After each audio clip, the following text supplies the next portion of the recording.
Yan guys, first booking natin dito sa bagong kalsada papuntang Los Baños, UPLB. Medyo iniksihan ko lang yung tali sa baba ng helmet kasi nanuluangan si ate. Go na tayo, go!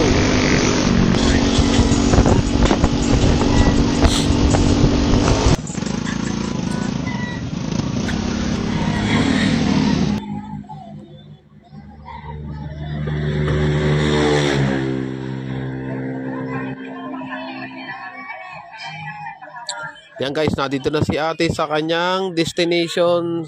Sa parts na ito ay babayaran ako ni ate ng buo. Ang sukli niya sa akin ay 13 pesos. Ang aking barya lamang ay 3 pesos. Yun, bali kinuha na ni ate yung 3 pesos. Tip ko yung 10 piso yan.